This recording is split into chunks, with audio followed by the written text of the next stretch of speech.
ओम त्र्यंबकं यजामहे सुगन्धिं पुष्टिवर्धनम् उर्वारुकमिव बन्धनान् मृत्युर्मृत्युमामृतात्। ओम नमः शिवाय नमः शिवाय ओम नमः शिवाय।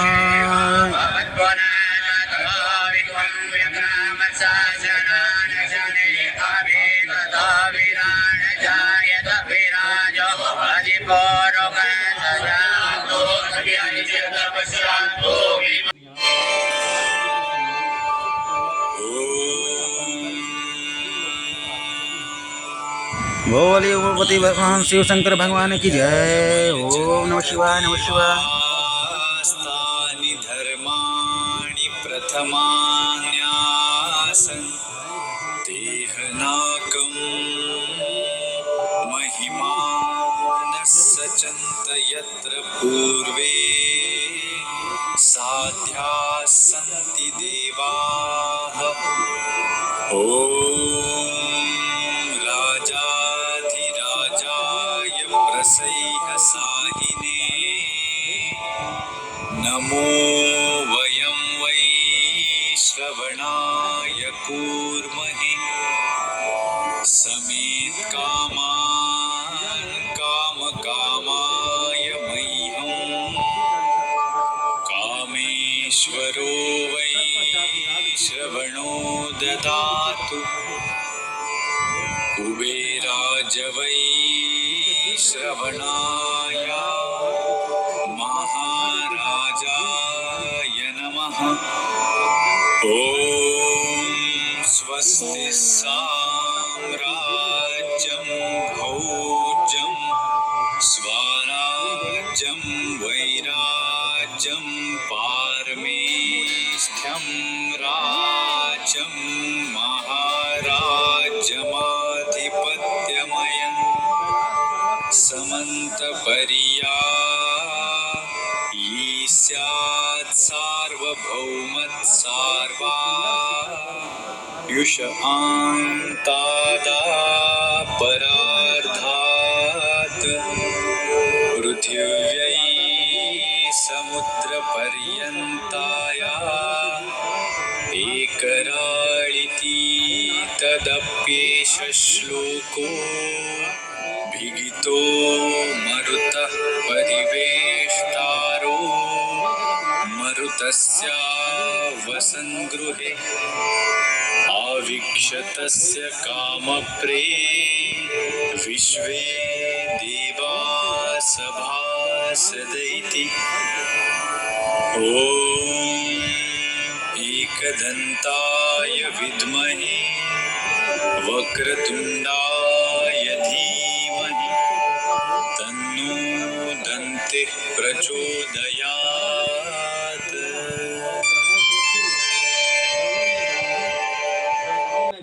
ओम त्र्यंबकं यजामहे सुगन्धिं पुष्टिवर्धनम् उर्वारुकमिव बन्धनान् मृत्युर्मुक्षीयमामृतात्।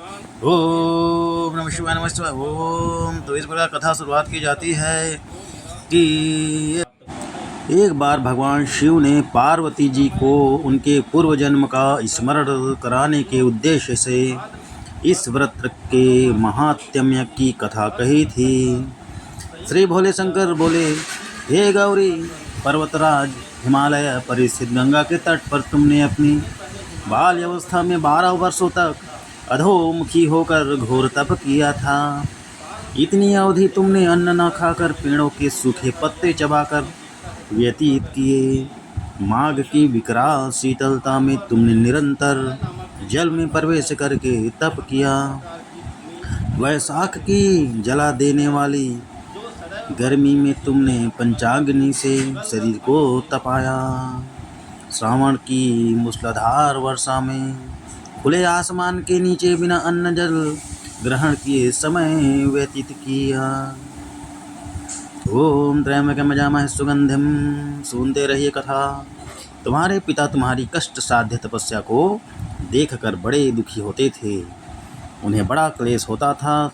तब एक दिन तुम्हारी तपस्या तथा पिता के क्लेश को देखकर नारद जी तुम्हारे घर पधारे। तुम्हारे पिता ने हृदय से अतिथि सत्कार करके उनके आने के कारण पूछा। नारद जी ने कहा, गिरिराज, मैं भगवान विष्णु के भेजने पर यहाँ उपस्थित हुआ हूँ। आपकी कन्या ने बड़ा कठोर तप किया है। इससे प्रसन्न होकर वे आपकी सुपुत्री से विवाह करना चाहते हैं। इस संदर्भ में आपकी राय जानना चाहता हूँ। नारद जी की बात सुनकर गिरिराज गदगद हो उठे। उनके तो जैसे सारे क्लेश ही दूर हो गए।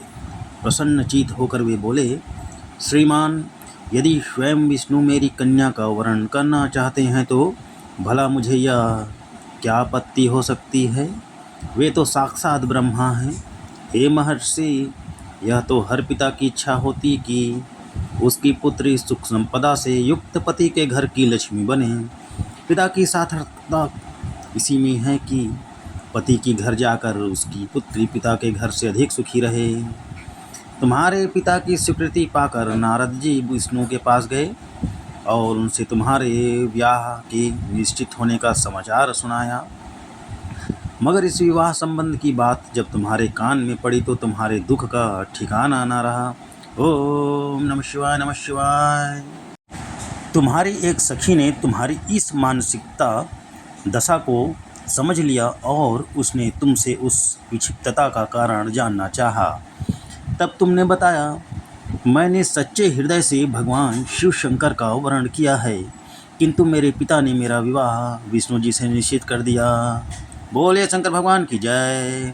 मैं विचित्र धर्म संकट में हूँ, अब क्या करूँ। प्राण छोड़ देने के लिए अतिरिक्त अब कोई भी उपाय शेष नहीं बचा है। तुम्हारी सखी बड़ी ही समझदार और सूझबूझ वाली थी। उसने कहा, सखी, प्राण त्यागने का इसमें कारण ही क्या है। संकट के मौके पर धैर्य से काम लेना चाहिए। नारी के जीवन की सार्थकता इसी में है कि पति रूप में हृदय से जिसे एक बार स्वीकार कर लिया, जीवन पर्यंत उसी से निर्वाह करें। सच्ची आस्था और एक निष्ठा के समक्ष तो ईश्वर को भी समर्पण करना पड़ता है। मैं तुम्हें घनघोर जंगल में ले चलती हूँ, जो साधना स्थली भी हो और जहाँ तुम्हारे पिता तुम्हें खोज भी ना पाए। वहाँ तुम साधना में लीन हो जाना। मुझे विश्वास है कि ईश्वर अवश्य ही तुम्हारी सहायता करेंगे। बोले शिव शंकर भगवान की जय। तुमने ऐसा ही किया। तुम्हारे पिता तुम्हें घर पर ना पाकर बड़े दुखी तथा चिंतित हुए। वे सोचने लगे कि तुम जाने कहाँ चली गई। मैं विष्णु जी से उसका विवाह करने का प्रण कर चुका हूँ। यदि भगवान विष्णु बारात लेकर आ गए और कन्या घर पर ना हुई तो बड़ा अपमान होगा। मैं तो कहीं मुंह दिखाने के योग्य भी नहीं रहूँगा। यही सब सोचकर गिरिराज ने जोर शोर से तुम्हारी खोज शुरू करवा दी। इधर तुम्हारी खोज होती रही और उधर तुम अपनी सखी के साथ नदी के तट पर एक गुफा में मेरी आराधना में लीन थी। भाद्रपद शुक्ल तृतीया को हस्त नक्षत्र था। उस दिन तुमने रेत के शिवलिंग का निर्माण करके व्रत किया। रात भर मेरी स्तुति के गीत गाकर जागी। तुम्हारी इस कष्ट साध्य तपस्या के प्रभाव से मेरा आसन डोलने लगा। मेरी समाधि टूट गई। मैं तुरंत तुम्हारे समक्ष जा पहुंचा और तुम्हारी तपस्या से प्रसन्न होकर तुमसे वर मांगने के लिए कहा। बोले शंकर भगवान की जय। तब अपनी तपस्या के फलस्वरूप मुझे अपने समक्ष पाकर तुमने कहा, मैं हृदय से आपको पति के रूप में वर्ण कर चुकी हूँ। यदि आप सचमुच मेरी तपस्या से प्रसन्न होकर आप यहाँ पधारे हैं तो मुझे अपनी अर्धांगिनी के रूप में स्वीकार कर लीजिए। तब मैं तथास्तु कहकर कैलाश पर्वत पर लौट आया। प्रातः होते ही तुमने पूजा की समस्त सामग्री को नदी में प्रवाहित करके अपनी सहेली सहित व्रत का पारणा किया। उसी समय अपने मित्र बंधु व दरबारियों सहित गिरिराज तुम्हें खोजते खोजते वहाँ आ पहुँचे और तुम्हारी इस कष्ट साध्य तपस्या का कारण तथा उद्देश्य पूछा। उस समय तुम्हारी दशा को देखकर गिरिराज अत्यधिक दुखी हुए और पीड़ा के कारण उनकी आंखों में आंसू उमड़ गए।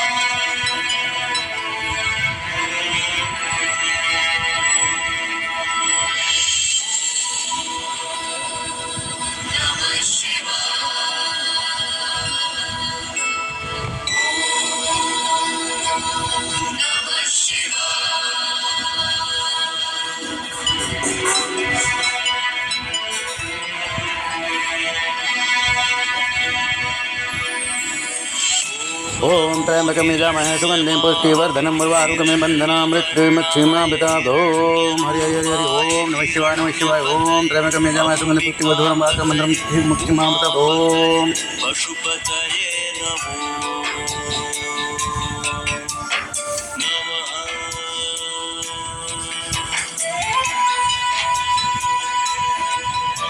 ओम नमः शिवाय नमः शिवाय नमः शिवाय। ओम नमो नमः।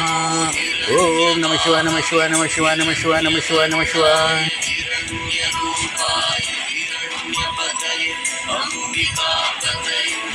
ओम त्र्यंबकं यजामहे सुगन्धिं पुष्टिवर्धनं उर्वारुकमिव बन्धनान् मृत्युर्मुक्षीमामृतात्।